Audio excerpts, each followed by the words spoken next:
Welcome back to Old School Sports and our Out of the Park Baseball 24 playthrough of the Buffalo Wings.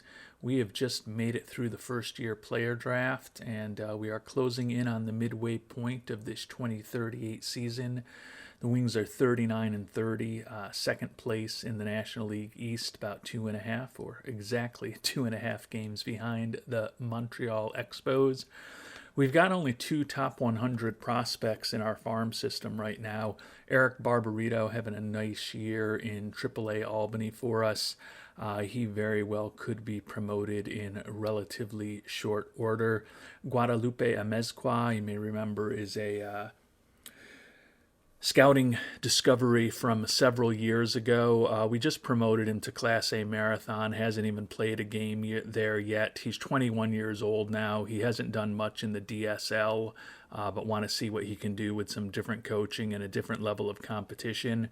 And the third best prospect in our system is another 21-year-old who we also just promoted out of the DSL to Class A Marathon. Luis Nava, who we picked up in a trade this past off season, was fortunate to get him back in the trade where we dumped Bobby Bolig's contract, and he is at this point one of the better prospects in our farm system, which admittedly at this point is not one of the premier farm systems in baseball, ranking 18th out of 32. We've had a lot of talent over the last few years that has hit the major league team. So a little less deep in the minors now, but we are investing heavily in player development this year and to hopefully help ensure that the talent that we do have in the system with some good coaching and a big player development budget is developed as much as it possibly can be. And as I mentioned, we are 2.5 back in the National League East. We are tied with the Dodgers for the first of the 4 wild card spots in the National League, 3.5 games up on the final wild card spot. Looking at the league leaders, Deshaun Seifu, our excellent second baseman / third baseman, leading the National League with 36 steals, looks well on his way towards an 11th straight season leading the National League in steals. And he is really the only player that we have on the leaderboard. Once we get to the midway point, 12 games from now, we'll check in on our team and start developing a more specific plan for what our approach should be as we get closer to the trade deadline. But one thing that I know for sure, if he is healthy, Seifu will be in our lineup either at third base or second base every day. And we've been playing good baseball the last few days, won 3 in a row against the Royals to get the record up to 42 and 30, and now just half a game behind the Expos. We've also gotten 4 of our draft picks already signed. One piece of bad news, Lorne Walborn, our excellent stopper who's been out for a while with a hamstring strain, setback in his injury recovery, and now going to be at least 6 weeks till he's ready to play again. So probably looking at early to mid-August by the time he does a brief rehab assignment for us to have Walborn back as our stopper. And as those of you who've been following the series know, Walborn, who we traded for with the Dodgers 5 years ago, is going to finally be a free agent this offseason. Despite his injury, he's been looking for pretty serious money, looking now for almost $12 million a year for 4 years. We're in a situation right now where we don't have any money available for extensions. Certainly when we're thinking about next year, could be moving on from Joe Edwards and his relatively high arbitration number. Cedro Ochoa, our number 5 starter, is another guy we could be moving on from. So we'll certainly have an opportunity to open up the money when we get to the off season to attempt to bring back Mr. Walborn if that's a direction that we decide to go.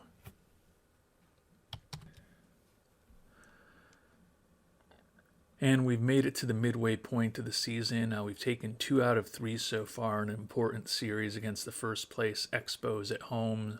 closed the gap on them to 2.5 as we didn't play as well those last few days of June. 47 and 34 here at the halfway point of the season. Taking a look at the standings, as I mentioned, we're 2.5 behind the Expos now. We are now alone in the number 1 wild card spot, 5 up on the final wild card spot. So that is positive. Seifu, even if he doesn't steal another base all year, looks like he's on pace to lead the National League in stolen bases.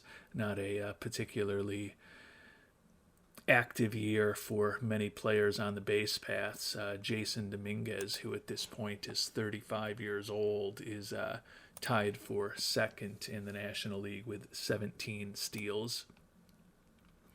Still no pitchers among the top 3 in the key pitching categories. But as we take a look at our team stats here at the midway point of the season, our 47 and 34 record is right in line with expectations. We had a mediocre April, but positively May, June, and so far in July, we've had over 600 winning percentage in each of the last 2+ months. So that is positive. We are 4th in the National League in runs scored, despite the fact that we're generally middle of the pack in most hitting categories, 13th in home runs, 12th in walks. So certainly feel like we may have gotten a little bit lucky to be 4th in the NL in runs scored. We are 1st in stolen bases and 1st in base running. Our pitching, pretty positive at this point. We've improved and we're now 1st in the National League in runs allowed. Bullpen ERA is the best. Starter ERA of 3.92, a bit above average. We're in the top half of every category for pitching, and we're 6th in defensive efficiency and 2nd in zone rating. So a bat or two that could knock the ball out of the ballpark, or perhaps a bat or two that are really good at drawing walks, would be some things that probably should think about trying to add here as we approach the trade deadline over the next 3.5 to 4 weeks. We've got over $10 million to spend on taking on contracts, and at this point we've already signed all of our draft picks. So we've got that full amount at our disposal if we decide there's a trade that can help us. But before we investigate the trade market too deeply, we're going to do a deep dive on how our team has performed over this first half of the season and try to figure out where we may put that money to work. And we'll start taking a look at our pitching staff, which all in all is having an excellent season, as we talked about, leading the National League in runs allowed. When we look at our starters, there's no one having a spectacular season, just a lot of good, solid seasons. Alexis Barajas, who won the NL Cy Young Award a couple of years ago, 7-5 with a 3.65 ERA, 2.6 WAR on the season, is already better than he put up a year ago when he had a bit of an off year by his standards. Hasn't been excellent this year, but still solid. Similarly, Sincere Shazier, 7-3, 4.12 ERA is high for him, but his Sierra of 3.82 is indicating he's probably pitching a little bit better than the stats indicate. That said, definitely a bit of a down year for him, with the ERA up 1.3 runs per 9 innings, not striking out as many batters as a year ago, quality start percentage down a bit, and certainly his ERA plus and his FIP minus all worse. That said, he's an Iron Man. We've got him signed for several years to come, and he's got the profile of a good starting pitcher for us. Alexis Mendoza, after the disappointment of not winning National League Rookie of the Year last year, despite being National League Rookie of the Month 3 times, has already lost as many games as he did last year. 6-7 record with a 4.38 ERA. His Sierra indicates he's probably a little better than we think he is, That said, his BABIP is only 279. The issue with him is that after giving up 12 home runs in over 200 innings a year ago, he's already given up 11 home runs in less than 100 innings pitched this year. If he can get control of giving up the long ball, I think that he'll end up being fine. Juan Estrada, 4-4 record for our two-way player, 3.01 ERA. Good solid season with the arm for him. Taking a look at the bat, and he's hitting over 300 again, 301 average. Doesn't have a lot of power, but he is a guy who pretty good hitter and is a pretty good eye with a 398 on base percentage, well above average offensive production, although he continues to have very mixed results when he is trying to steal bases. And last but not least, our number 5 starter, Isidro Ochoa, has been pitching really well of late. That ERA was over 6 not all that long ago. And he's actually leading the team with 9 wins. So it does lessen the urgency to potentially bring up Barbarito to take over for him. To see Ochoa 9-4, 4.36 ERA. He's a guy whose BABIP is a bit high. His Sierra is higher than his actual ERA, so probably has gotten a little bit lucky thus far.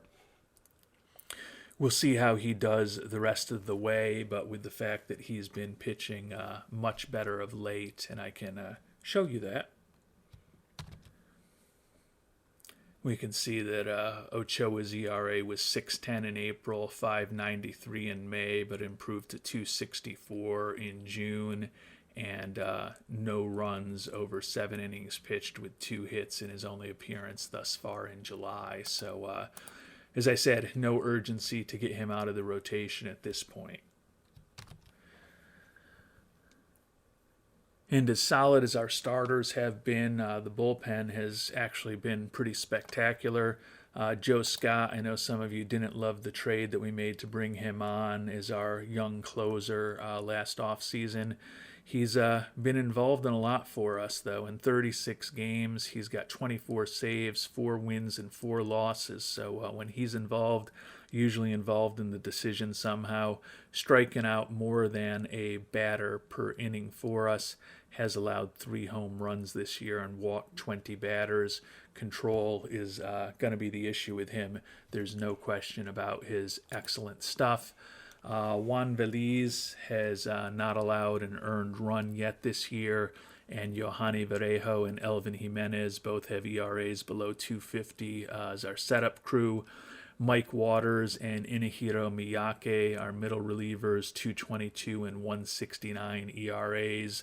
The only potential issues are our long relievers. We brought up the left-hander Espinoza, who's 25 years old now, from Albany when Walborn suffered that injury to give us another lefty out of the pen since we were losing Walborn. He's been okay, 4.18 ERA at the major league level. Think we're likely to keep him up, given that he is a third lefty arm with Veliz and Miyake out of the bullpen. Juan Reynoso is the guy that we'd like to potentially open up a spot for Barbarito with, and Reynoso does have an option year left. The issue is that as a guy who's been in the majors for 6 years to the day today, he probably will refuse a minor league assignment. Like the fact that he's a guy who can start or relieve, although in his 32 games with us, we only had to use him as a starter once. But he's now been with us for over a season, and it just hasn't been good last year or this year in Buffalo. A 6.75 ERA for us over the 32 games that he's pitched with us, striking out more than a batter per inning, but he's allowed a sickly 12 home runs in just 53 1/3 innings pitched. So with the fact that Barbarito is pitching really well, if we could get Reynoso down to AAA, we would do that to bring up Barbarito. He still has a little work to do on his fastball, but he's 11-5 down there with a 3.56 ERA. He now basically, with 32 starts over the last 2 seasons in Albany, has a full season of AAA experience behind him. 3.6 WAR, 2.66 Sierra, striking out well over a batter per inning. Not really much left for him to prove at that level, and think he could certainly pitch better than Reynoso has. So we'll see if we can demote Reynoso, and he refuses to be demoted. So that will be a decision that we need to think about. Would like to get Barbarito up here. Don't really want to lose Reynoso for nothing, though. So he could be someone that we try to bundle in a trade if we hit the trade market, or more accurately, as we hit the trade market in the coming weeks. So not a lot that I feel we need to do in terms of our pitching. Would love to get Barbarito up to the majors. And as we've talked about, Walborn will be a big addition, hopefully in early to mid-August when he is back, to add that left-handed arm into our bullpen as well. So if we can make the team better, certainly would think about adding a pitcher.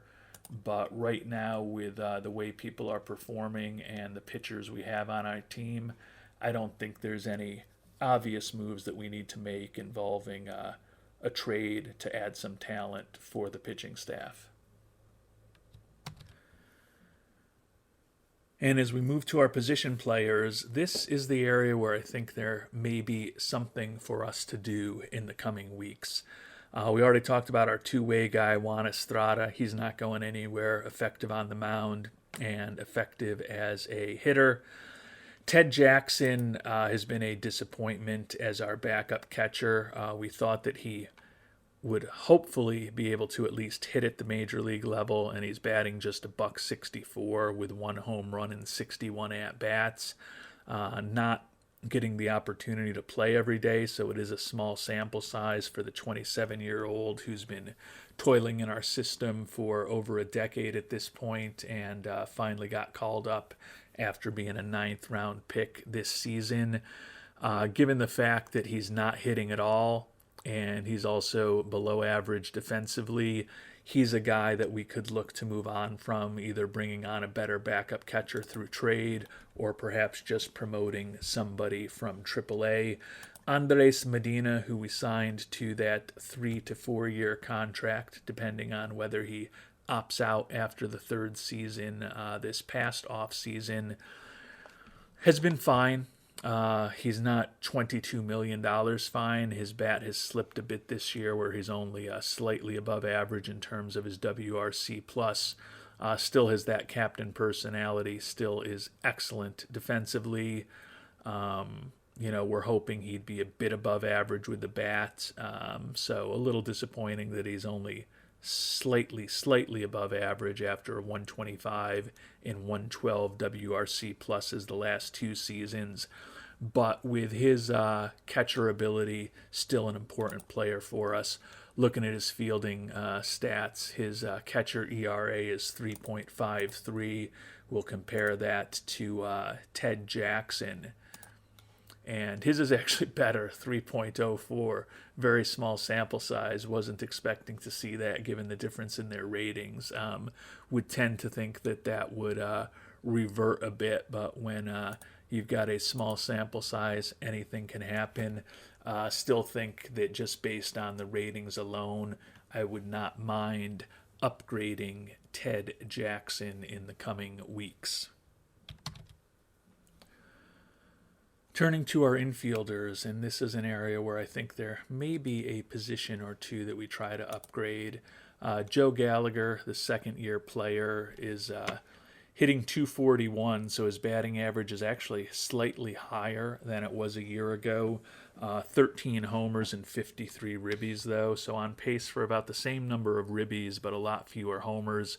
That said, he's on pace for 42 doubles instead of 30, so it looks like a lot of balls just might be missing on making it over the fence. His 106 WRC plus, a little worse than a year ago, although he does have the same WAR that he had in his rookie season. He is a pure hitter. We need him to be productive offensively because he doesn't bring much else to the team in terms of his speed, his ability to lay down a bunt, his personality and influence in the clubhouse or his defense. So need that one-dimensional bat to be hitting for Gallagher to be a valuable player for us. Mike Heiner, former first-round draft choice, hitting 271 with 10 homers and 47 ribbies. Still a pretty decent value for what we're paying him. That said, he's basically been a league average offensive player this year. Would hope that over the second half of the season we can get a little more offense from the former Rookie of the Year 5 years ago. Jim Arp, who we brought on board to be a second baseman, has been pretty disappointing, hitting just a .183 for us. He does have 10 homers and 213 at-bats, and he has walked 23 times. Does have a decent eye, but the contact has been worse than we expected. 76 WRC plus, not what we've been looking for. He is an economical player, but certainly would hope for more production than we've gotten from Arp. Tegan Tiley, first-round draft pick of ours 7 years ago, finally making his debut this year as a utility player for us, hitting .235 with 1 homer and 68 at-bats. For what we've asked him to do, he's been fine. I think he does have a profile that suggests he could be a useful utility infielder for us.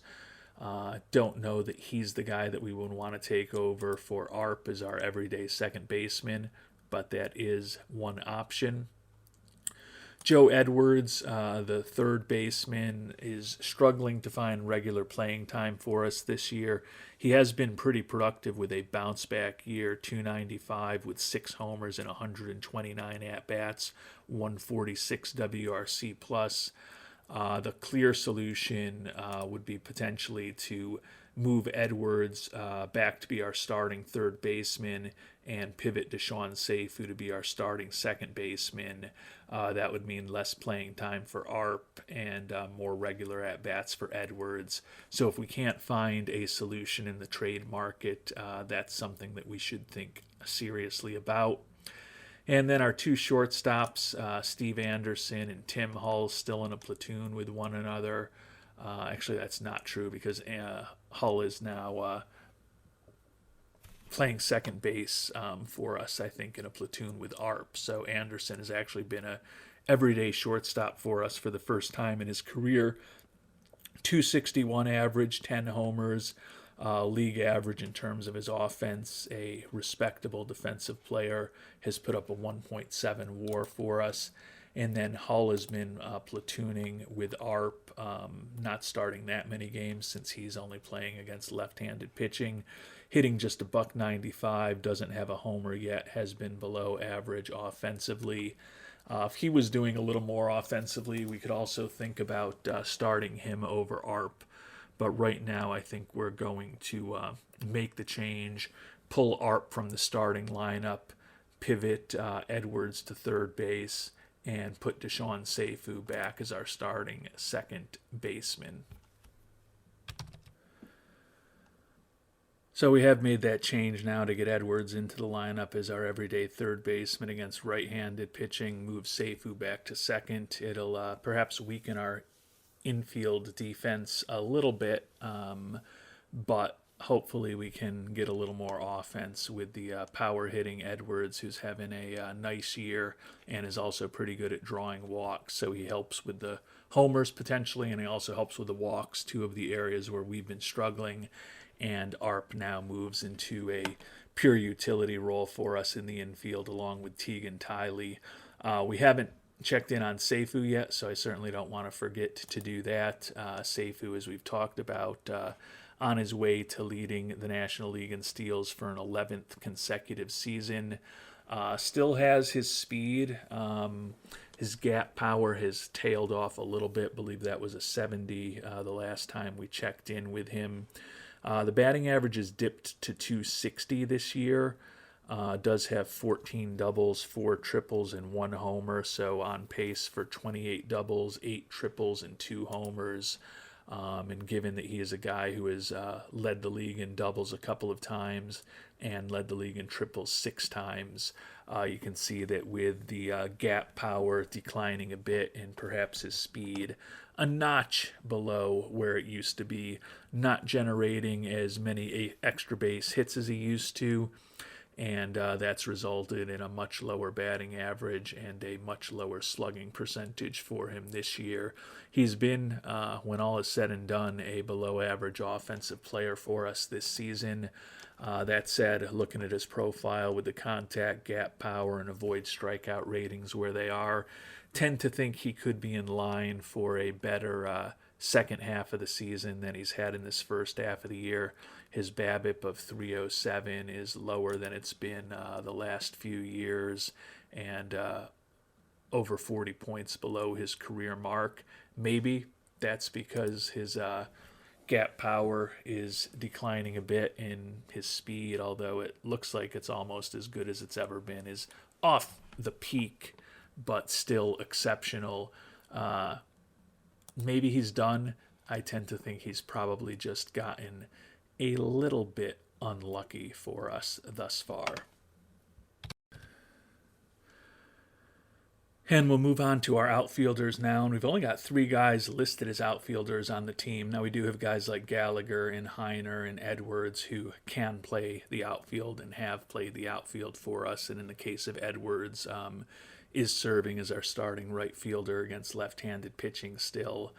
Ben Elmquist, rookie, came up at the end of last year, hitting .262 with 7 doubles, 1 triple, and 4 homers in 107 at-bats.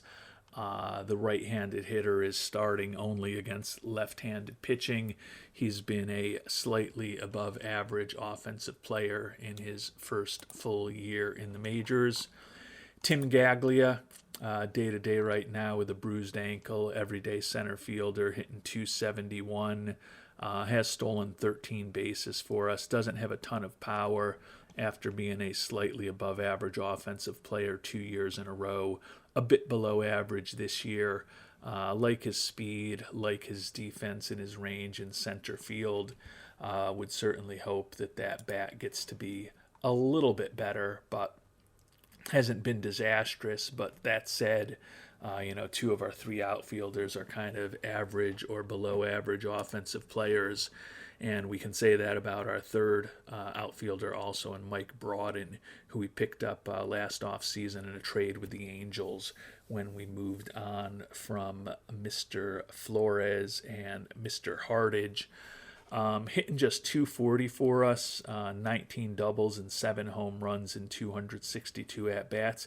He has driven in 43 runs, but when you put it all together, it's still an 84 WRC plus, just 1 out of 7 on the base paths trying to steal bases. So he's been a bit above replacement level thanks to his solid defense, but certainly has not provided the boost to our offense that we would have hoped. So as I think about this team, hopefully the pivot to get Edwards into the starting lineup over Arp can help us with our ability to score runs and hit home runs and draw walks, but certainly think that we could also potentially upgrade at backup catcher and maybe bring on another big-time bat to fit in the lineup somewhere. And certainly a bat who could play in the outfield is an obvious area where it looks like we could use a little bit of help to jumpstart this offense. Taking a look at who's available on the trading block, among the pitchers, Chris Persinger, Luis Perales, and Cameron Johnson are, at least according to our scout, the top pitchers available. Cameron Johnson is a guy who we had a couple of years ago, took over as our, not really our closer, but took over what we thought was going to be a prominent left-handed role out of the bullpen, and was pretty mediocre for us. 4.50 ERA, walked 16 batters over 26 innings. Is very popular, so could help with the attendance. But, if we could pick him up for say Reynoso, who we kind of want to move on from possibly anyways. I guess it would be something to think about. Chris Persinger is a guy who we've looked at over the years in free agency and on the trade market. Above average pitcher over the course of his career, 33-year-old, making pretty good money, is an Iron Man, so would think he would be pretty durable. But pitching isn't really the big hole that we need to fix. Taking a look at the batters, Max Clark, the left-handed hitting center fielder for Pittsburgh, certainly has a profile that suggests he could be what we're looking for in terms of our offense. The issue is that he is 33 years old and he is wrecked physically and he's making a ton of money. If we could pick him up for almost nothing, it certainly would be something to think about. Looks like Juan Estrada is the only guy that they would do straight up. That could be a salary issue. Yeah, if they keep a big chunk of his salary, there are some guys that would work in the trade. It's some of the better young prospects and better young pitchers and position players on our major league rosters are the ones who could get it done. But he is attainable. Again, I don't love that he's wrecked physically, coming off of a herniated disc right now. And I want to say I feel like he may have had another injury earlier this season. Yeah, he also had a strained elbow that kept him out right at the start of the year, and then he's been out for a while with that herniated disc now. So he could certainly jumpstart our offense. The issue is whether he would be jumpstarting our offense by playing 75 games for us over the second half of the year, or jumpstarting our offense by playing 20 games over the second half of the year and ending up on the injured list. So would not want to give up too much to bring him on board. Jeremy Williams would be a guy with some home run power and a better glove to potentially be our backup catcher. Don't think he would be thrilled about that role. And I'm guessing Nashville's probably looking for a lot for him.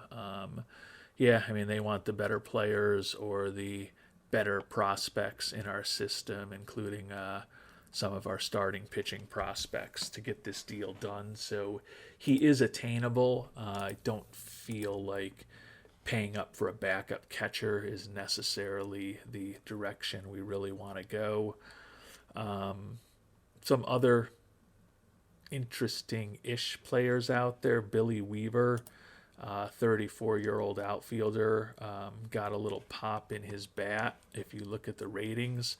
But you look at these last couple seasons, and he's been a below-average offensive player over the last year and a half, almost 35 years old. Don't know that he really moves the needle for us. So I tend to think if we're going to do something with anyone who's out there right now, who's on the trade block, somebody like Max Clark might be the way to go. I just don't really want to give up too much for a rental of a 33-year-old wrecked player. So it could be a matter of coming to an agreement with Pittsburgh on what we think is an appropriate price to pay, because right now the guys that they are looking for, although it's good to know that we could bring him on board, I don't know that that's a price we're willing to pay. You know, if we take it down to 60%, it looks like there's a few other options. Johnny Pop looks like he's a back end of the rotation starter, was a 7th round pick in 2035, out with a torn rotator cuff. I don't love giving up a decent pitching prospect for a rental. That said, this is a seventh round guy who hasn't really impressed over his minor league career. And when we look at his profile, he's going to be 22 years old before he throws another pitch in professional baseball. And we kind of think his ceiling is maybe a fourth starter, most likely ends up a fifth starter. So Pop could be a guy that we might be willing to include. Josh Nagy was our first round pick in 2036. The concern with him is his control. He hasn't done much in rookie ball for us, about to turn 20 years old in a few days. Probably a guy that we'll be promoting up to single A later this year to just see what he can do against a different level of competition. He hasn't impressed thus far, but I don't think we'd move on from him. Jim Lance, second round pick in 2036. Another guy who hasn't done much at all in his rookie league exploits to date, but unlike Mr. Pop, if Lance fully develops, might be a little bit of value there. Last prospect who's in the lower minors is Devin Cabuto. He's been promoted to high A ball this year, where he's 5-5 with a 4.71 ERA. He was our first round pick in 2035. If we were going to give up one of those young pitching prospects, to me, Pop, who I think his ceiling looks the lowest. That said, you could argue that his floor is the highest with these ratings. He's kind of not too far off major league quality right now when you look at the ratings, and he does throw in the mid to high 90s. But given that we think his ceiling is kind of a fourth starter and he's coming off of a torn rotator cuff, I think he might be the guy that we would trade away if we decide to bring on Mr. Clark. And as we try to take advantage of every penny that we have in budget space available, taking on 45% of his contract is kind of the point at which we can fit it under without having to give up any major league talent. And there are a few more options for us at that number. Jeremy Barr is a 23-year-old former fifth rounder. He's still listed as a starting pitcher, but quite honestly, his changeup doesn't look like it's going to ever be quite enough for him to be a major league pitcher. 5-2 with a 3.39 ERA this year in Double A after he was promoted after pitching 7 games in high A ball for us. Don't see him as a big time prospect. Best case scenario is a fifth starter, and honestly kind of tend to agree with this role. Even as a fifth starter, he's a borderline starter, more a long reliever out of the bullpen. So I probably would not mind giving up. Pop is obviously still on the list, and Ochoa is on the list, which would be an interesting one to consider. It would let us bring Barbarito up to the major league team this year. As we've talked about, Ochoa's pitching a lot better recently, and you look at his profile, and that suggests that he's a pretty useful pitcher. We'd have to be sure that we're not going to bring him back for $6 million next year to even entertain the thought of moving on from him, given that we are a team that's competing to try to win it all this year. I would think that either the injured Pop, who we think is a fourth starter in a best case scenario, likely a fifth starter, or the healthy Barr, who we think is a fifth starter in a best case scenario, and most likely a long left-handed pitching reliever out of the bullpen. Think that those are two paths we would consider for Mr. Clark. I kind of don't feel like doing anything immediately. Want to just see that he actually returns healthy in 5 days from that herniated disc, especially because he's wrecked physically. But he would be a guy who we could plug into the lineup as a center fielder against right-handed pitching, keep him on the bench against left-handed pitching, even though he's reasonably productive against left-handed pitching. The better contact and the better home run power, as well as the better avoid strikeout rating that he has against right-handed pitching, suggests that the platoon splits favor him a little bit playing against right-handed pitching. He clearly would be an asset against left-handed pitching with that profile, but my hope would be that building in a little bit of intentional rest by only playing him against right-handed pitching might be a way for us to ensure that he stays healthy if we did bring him on board. So that's something that we're going to keep in the back of our mind as we head closer to the All-Star break. And we've simmed ahead to the All-Star break. We ended up losing the last game to split that series at home against Montreal. We took 2 out of 3 on the road against Miami, and then took 2 out of 4 on the road at Washington. So a very uninspiring start to the month of July for us. Just one game over 500 as we get to the All-Star break. Taking a look at the standings, though, only 2 games out, with the Expos having lost 3 in a row to head into the All-Star break. We're in the second wild card spot now, half game behind the Padres, 6 games up on the Dodgers and the Reds for the fourth and final wild card spot. So we're in a decent position here at the All-Star break. Before we find out who our All-Stars are, take a look back at the trade block, and it looks like Clark is healthy now. Interesting. We'll take a look at his game log and see whether he's played a game yet. And yeah, he played a couple of games down in the IL, and then he's now back up in the majors, where he was 2 for 3 with a couple of runs scored and a solo homer, as well as 2 walks his first game back.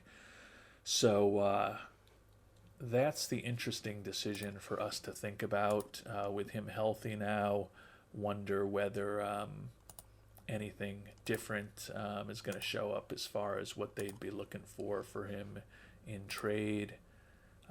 Still looks like a pretty similar list. So could give up Pop coming off of that torn rotator cuff, or could give up Barr to pick up Max Clark. So if you've got thoughts on what we should do there, let me know.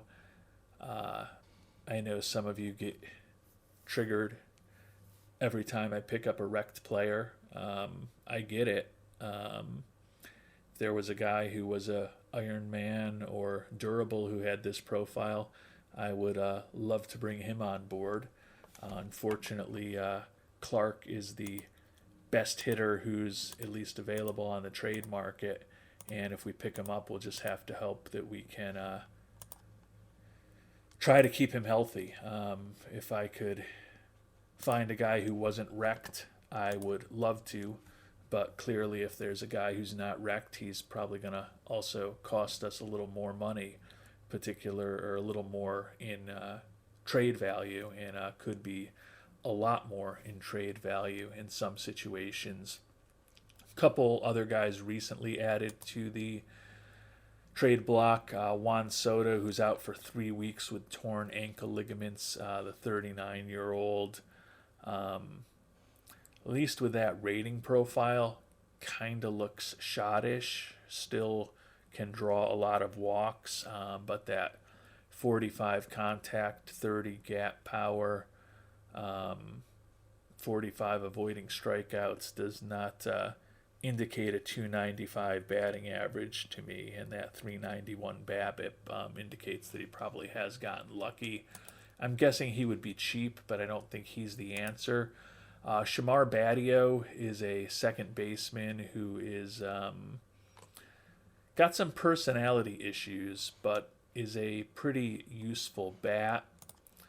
Unfortunately, he's signed for potentially up to 5 more years if he didn't, or 4.5 more years if he didn't opt out of his contract after next season.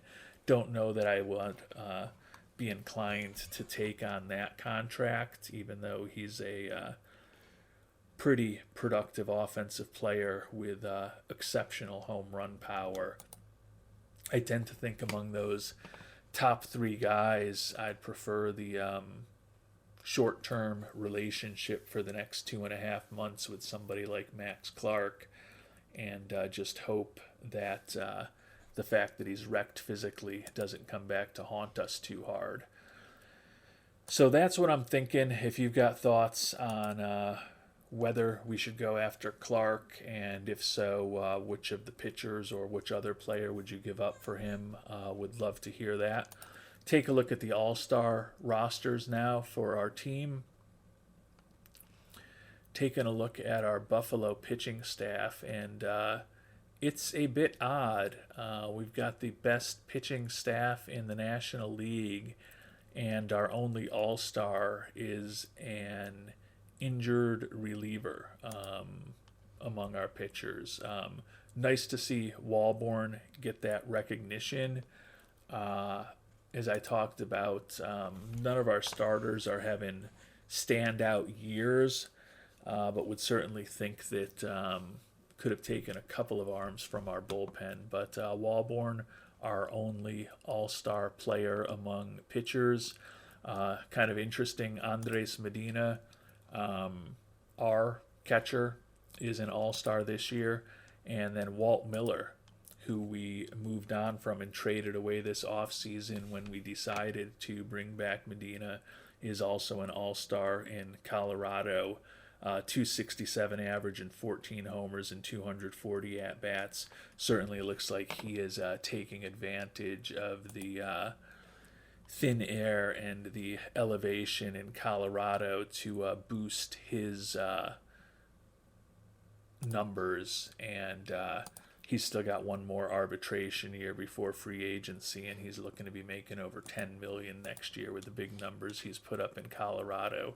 So Medina, our second all-star. Steve Anderson, the young shortstop, I guess at almost 27 years old, not that young anymore. He's named an all-star for the second time in his career here. Average season, but does have a little pop in the bat and a good glove.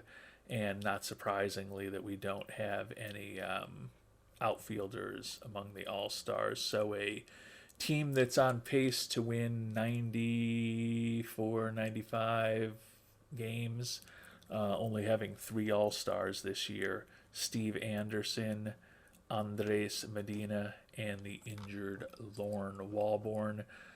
With Seifu hitting just 260, wasn't really expecting him to be named an all-star. Batting average now stands at 259 here as we make it to the all-star break.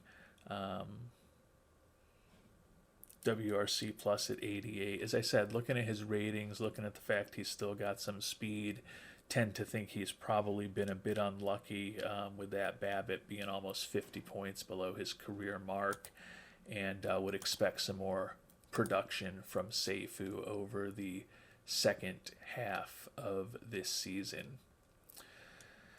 And with that, we will call it an episode. We've got some decisions to make. I'm leaning towards picking up Clark and then crossing my fingers that he'll remain healthy. If you've got thoughts on whether we should pick up Clark and who we should be willing to give up for him, always helpful to hear your thoughts in the comments. Until our next episode, thanks so much for watching, and hope you have a great day.